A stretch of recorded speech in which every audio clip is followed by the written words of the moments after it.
wabarakatuh, salam budaya, salam kebajikan bagi kita semua. Halo semuanya, di sini kami dari kelompok 2 akan mempresentasikan tentang kekuasaan dan kewenangan pemerintah. Sebelum mempresentasikan, alangkah baiknya kita memperkenalkan diri terlebih dahulu ya, karena tak kenal maka tak sayang.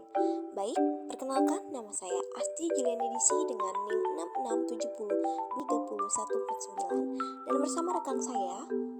Perkenalkan, nama saya Rizky Saiful Bahari dengan NIM 6670230043. Baik, tidak usah berlama-lama, langsung saja kami akan mempresentasikan terlebih dahulu mengenai kekuasaan yang akan dibawakan oleh rekan kami, yaitu Rizky Saiful Bahari. Sedikit tentang kekuasaan. Untuk definisi kekuasaan adalah menurut Budiarjo 2008, bahwasannya kekuasaan adalah kemampuan seseorang atau suatu kelompok untuk memengaruhi perilaku seseorang atau kelompok lain sesuai dengan keinginan para pelaku. Sedangkan menurut Safi 2019, kekuasaan adalah kesempatan seseorang atau sekelompok orang memengaruhi atau menyadarkan masyarakat akan kemauan sendiri. Bisa disimpulkan bahwa kekuasaan merupakan kegiatan mempengaruhi suatu kelompok lain sesuai dengan keinginan para pelaku. Namun, perlu ditekankan bahwa dalam menegakkan kekuasaan di suatu negara harus mematuhi kehendak yang secara universal valid dan bertindak sesuai hukum. Maka akan terwujudlah cita-cita bersama dalam negara. Hal ini menjadi starting point bagi penyelenggara negara yang akuntabel, amanah, transparan, jujur, adil, dan dapat dipercaya. Rakyat pasti akan merasa aman dan nyaman jika secara ideal kekuasaan ini benar-benar dapat diimplementasikan dengan baik dan adil. Sedangkan untuk sumber kekuasaan, menurut JRP Friends dan Bertram Raven 197,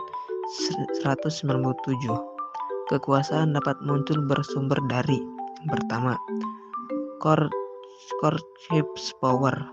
Courtship power ialah kekuasaan yang diperoleh karena sering menunjukkan kekerasan baik dalam kepemimpinan maupun dalam berbagai kepengurusan. Unsur-unsur yang harus dipenuhi adalah membentak, menggunakan senjata, dan sering marah. Yang kedua adalah legitimate power. Kekuasaan ini yang diperoleh karena mendapat surat keputusan, mendapat pengangkatan sehingga sah untuk memimpin. Yang ketiga adalah expert power, yang dimana kekuasaan yang diperoleh karena seseorang tersebut memiliki keahlian tertentu hingga orang lain membutuhkan keahliannya, kecerdasan, keterampilan untuk memerintah dan menyuruh sebagai awal kekuasaan. Sedangkan yang keempat adalah reward power, kekuasaan yang diperoleh karena pemberian dan penguasaan. Yang kelima, referent power, kekuasaan yang diperoleh karena seseorang mempunyai daya tarik tertentu seperti penampilan fisik yang menarik. Nah, sumber kekuasaan juga dapat berubah kedudukan, kekayaan, dan kepercayaan. Kedudukan misalnya seseorang komandan terhadap anak buahnya atau seseorang majikan terhadap pegawainya. Dalam kedua kasus ini, bawahan dapat ditindak jika melanggar disiplin kerja atau melakukan korupsi. Kekuasaan dapat pula bersumber pada kepercayaan agama. Di banyak tempat, alim ulama mempunyai kekuasaan terhadap umatnya, sehingga mereka dianggap sebagai pemimpin informal yang perlu diperhitungkan dalam proses pembuatan keputusan di tempat itu. Selanjutnya, kita perlu membedakan antara dua istilah yang menyangkut konsep, yaitu scope of power dan domain of power. Cakupan kekuasaan, scope of power, merupakan pada kegiatan, perilaku, serta sikap dan keputusan-keputusan yang menjadi objek dari kekuasaan.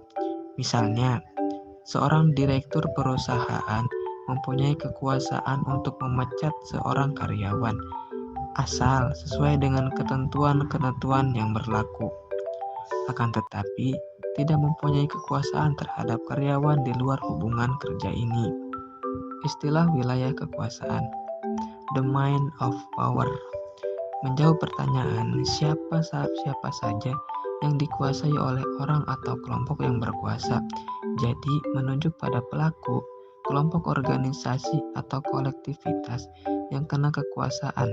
Misalnya, seorang direktur perusahaan mempunyai kekuasaan atas semua karyawan dalam perusahaan itu, baik yang di pusat maupun yang di cabang-cabang. Tumbuh kembang kekuasaan. Menurut Strauss 1974, kekuasaan dapat tumbuh kembang melalui yang pertama, B-food approach atau cara untuk meningkatkan serta menumbuh kembangkan kekuasaan dengan cara berlaku baik dengan semua orang. Yang kedua, be strong approach. Cara ini untuk meningkatkan serta menumbuh kembangkan kekuasaan dengan cara kekerasan, mengandalkan jabatan atau pangkat. Yang ketiga, be competent. Cara untuk meningkatkan serta menumbuh kembangkan kekuasaan dengan melombakan staf ataupun anak buah. Sedangkan yang keempat, implicit bargaining. Cara untuk meningkatkan serta menumbuh kembangkan kekuasaan dengan membuat perjanjian sebelumnya. Yang kelima, internalized motivation. Cara ini untuk meningkatkan serta menumbuh kembangkan kekuasaan dengan menanamkan kesadaran kepada bawahan tentang arti kerjasama dan tujuan bersama organisasi yang telah direncanakan semula untuk dicapai sesegera mungkin. Sedangkan bagian D yaitu pembagian kekuasaan, yang dimana terdapat 5 cara. Yang pertama yaitu Eka Praja. Nah, untuk Eka Praja ini adalah kekuasaan yang berada di tangan satu kelompok. Hal ini sudah barang tentu sangat diraih karena pihak yang membuat peraturan itu sendiri yang menjalankan peraturan, dan apabila ada pihak lain yang salah, mereka sendiri yang mengadili. Yang kedua adalah Dwi Praja, kekuasaan yang berada di tangan dua kelompok, yaitu yang menjalankan undang-undang, para administrator negara, dan yang membuat undang-undang pada politikus. Tri Praja, kekuasaan yang berada di tangan 3 kelompok, yaitu eksekutif, legislatif, dan yudikatif, sebagaimana yang dikemukakan oleh Montesquieu. Sedangkan yang keempat, Catur Praja, kekuasaan yang berada di tangan 4 kelompok, sebagaimana dikemukakan oleh Van Vollenhoven, yaitu kekuasaan regeling, bestur, Ritsaprak, dan politi. Kelima adalah Panca Praja, kekuasaan yang berada di tangan 5 kelompok, sebagaimana dikemukakan Lemaitre, yaitu vote giving, Bertur, politi, Ritsaprak, dan bestur job. Legitimasi kekuasaan, yang dimana kesesuaian suatu tindakan atau perbuatan dengan hukum yang berlaku atau peraturan yang ada, baik hukum formal, etis, adat istiadat, maupun hukum kemasyarakatan yang sudah lama tercipta secara sah. Seseorang pimpinan atau pemimpin akan menduduki jabatan tertentu atau memiliki kekuasaan apabila yang bersangkutan telah melakukan pengangkatan sehingga dianggap sah menjalankan kekuasaannya. Inilah disebut dengan legal, sah atau sesuai hukum. Masyarakat setuju apabila kekuasaan itu sudah sesuai dengan peraturan, sesuai adat istiadat, sesuai peraturan kebiasaan yang sudah berlaku. Sedangkan untuk lembaga kekuasaan terbagi menjadi beberapa. Ya, di antaranya adalah eksekutif, legislatif, yudikatif, konstitutif, inspektif, konsultatif, yang dimana mereka punya peran dan tugasnya masing-masing. Eksekutif. Eksekutif adalah salah satu cabang pemerintahan yang memiliki kekuasaan dan bertanggung jawab untuk menerapkan hukum. Contoh paling umum dalam sebuah cabang eksekutif disebut ketua pemerintahan. Eksekutif dapat merujuk kepada administrasi dan sistem presiden atau sebagai pemerintah dalam sistem parlementer. Nah, siapa saja sih eksekutif itu? Di Indonesia, lembaga eksekutif terdiri dari presiden dan wakil presiden serta kabinetnya. Presiden merupakan kepala negara dan kepala pemerintahan yang dipilih melalui pemilihan umum setiap 5 tahun sekali. Wakil presiden dipilih bersama dengan presiden dan membantu dalam menjalankan tugas-tugas pemerintahan. Yang kedua ada legislatif. Lembaga legislatif adalah lembaga pemerintahan yang bertugas membuat undang-undang dan mengawasi pelaksanaan undang-undang yang telah disetujui. Lembaga legislatif di Indonesia terdiri dari Dewan Perwakilan Rakyat atau DPR dan Dewan Perwakilan Daerah atau DPD. Dan untuk yang ketiga adalah yudikatif. Yudikatif adalah salah satu lembaga dalam sistem kekuasaan negara yang bertanggung jawab untuk menegakkan hukum, memberikan keadilan, dan memutuskan perselisihan hukum. Tujuan utama lembaga yudikatif adalah untuk memberikan keadilan, menegakkan hukum, dan menjaga supremasi hukum dalam masyarakat. Untuk selanjutnya ada konstitutif. Konstitutif adalah merupakan kekuasaan untuk mengubah dan menetapkan undang-undang dasar. Kekuasaan ini dijadikan oleh Majelis Permusyawaratan Rakyat atau MPR. Selanjutnya ada inspektif, yaitu kekuasaan yang berhubungan dengan penyelenggaraan pemeriksaan atas pengelolaan dan tanggung jawab tentang keuangan negara. Kekuasaan ini dijalankan oleh Badan Pemeriksa Keuangan. Dan yang terakhir ada konsultatif. Konsultatif adalah pemimpin yang masih memberikan instruksi yang cukup besar serta menentukan keputusan. Sedangkan fungsi konsultatif adalah fungsi yang bersifat komunikasi dua arah. Konsultasi itu dimaksudkan untuk memperoleh masukan berupa umpan balik atau feedback untuk memperbaiki dan menyempurnakan keputusan-keputusan yang telah ditetapkan dan dilaksanakan. Nah, itu dia sedikit penjelasan tentang kekuasaan. Selanjutnya yaitu mengenai kewenangan. Kewenangan adalah suatu kekuasaan yang dilembagakan. Artinya, orang yang mempunyai wewenang berhak untuk mengeluarkan perintah dan membuat peraturan-peraturan serta berhak untuk mengharapkan kepatuhan terhadap peraturan-peraturannya. Nah, dalam rangka pembahasan mengenai wewenang ini, ada salah satu tokoh sosial terkenal yaitu Max Weber. Beliau mengatakan bahwa mengenali wewenang dapat diketahui melalui 3 macam wewenang. Yang pertama yaitu tradisional, karismatik, rasional, legal.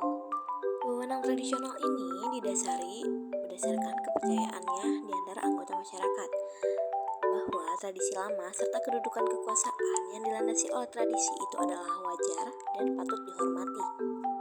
Selanjutnya yaitu wewenang karismatik yang didasari atas kepercayaan anggota masyarakatnya pada kesaktian dan kekuatan mistik atau religius orang pemimpin. Yang terakhir yaitu ada wewenang nasional legal yang didasari atas kepercayaan pada tatanan hukum rasional yang melandasi kedudukan seorang pemimpin. Namun, yang ditekankan bukan orangnya, akan tetapi aturan-aturan yang melandasi tingkah lakunya. Bagaimana sih cara mendapatkan wewenang di lingkungan pemerintahan? Yang pertama yaitu dengan atribusi, yang kedua delegasi, dan yang terakhir yaitu mandat. Yang pertama yaitu melalui cara atribusi, di mana jabatan yang dibentuk oleh Undang-Undang Dasar yang memperoleh wewenang atribusi yang ditetapkan oleh undang-undang tersebut. Dan juga atribusi menunjukkan kepada kewenangan asli atas dasar ketentuan hukum tata negara. Atribusi juga merupakan wewenang untuk membuat keputusan yang langsung bersumber kepada undang-undang dalam arti material. Nah, dapat disimpulkan nih bahwa atribusi yaitu cara untuk membentuk wewenang, ketentuan, dan pemberiannya kepada organ tertentu berdasarkan peraturan perundang-undangan. Simpel lagi nih teman-teman, wewenang atribusi itu merupakan wewenang yang langsung diberikan atau ditetapkan oleh peraturan perundang-undangan saat pembentukan badan pemerintahan. Yang kedua yaitu delegasi, yang dimana melimpahkan wewenang untuk membuat keputusan oleh pejabat pemerintahan kepada pihak lain, dan wewenang yang dilimpahkan itu menjadi tanggung jawab pihak lain tersebut. Yang ketiga yaitu dengan cara mandat. Namun akan tetapi mandat dan delegasi ini kadang sukar untuk dibedakan. Tapi kalau misalkan kita lihat kata mandat sendiri yang berasal dari bahasa Latin mandare yang artinya memerintahkan, bisa menunjukkan bahwa konsep mandat ini mengandung makna penugasan, bukan pelimpahan wewenang. Dengan begitu bisa kita lihat bahwa mandat dan delegasi ini jelas perbedaannya. Oke, next yaitu tentang keabsahan wewenang, yang merupakan keyakinan anggota-anggota masyarakat bahwa wewenang yang ada pada seseorang, kelompok, atau penguasa adalah wajar dan patut dihormati. Nah, mengapa harus ada keabsahan wewenang di dalam pemerintahan tersebut? Karena semua tindakan pemerintah ini harus didasarkan pada adanya ketentuan hukum yang legal dalam semua tindakan hukum pemerintah. Maka dari itu, suatu keabsahan dalam menjalankan suatu wewenang itu sangatlah penting.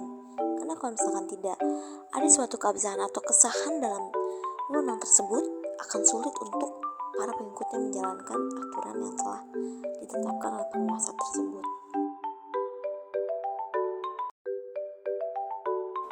Menurut Kuncoro Purbo Pranoto, agar keputusan yang dibuat menjadi keputusan yang sah, yaitu ada dua syaratnya yang harus dipenuhi. Yang pertama yaitu ada syarat material, dan yang kedua yaitu ada syarat formil. Nah, syarat sahnya material keputusan itu ada yang pertama, alat pemerintahan yang membuat keputusan harus berwenang atau berhak.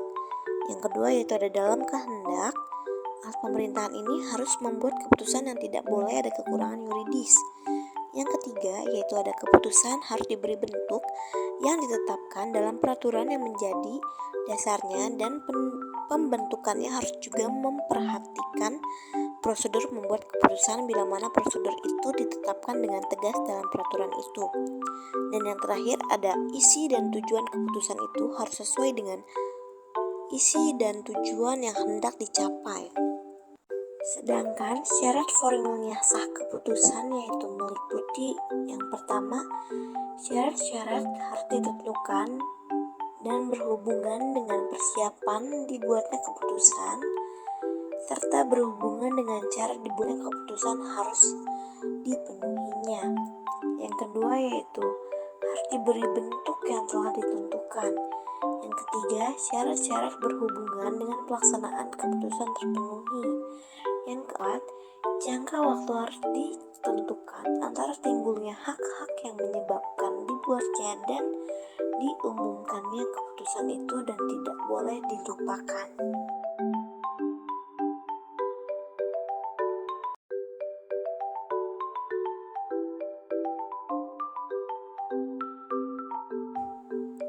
Selanjutnya yaitu ada prinsip keabsahan pemerintah yang dikemukakan oleh Philippus M. Hudson, yang menyatakan bahwa legalitas dalam tindakan atau keputusan pemerintah yaitu meliputi yang pertama wewenang, prosedur, serta yang terakhir yaitu substansi. Wewenang dan prosedur merupakan landasan bagi legalitas formal yang melahirkan asas keabsahan tindakan pemerintah.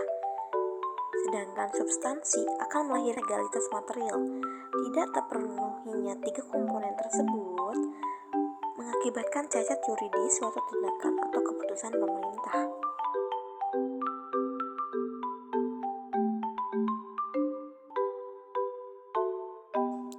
Sekian dari kelompok kami. Apabila ada kekurangan maupun kesalahan, mohon dimaafkan. Akhir kata, Wassalamualaikum warahmatullahi wabarakatuh.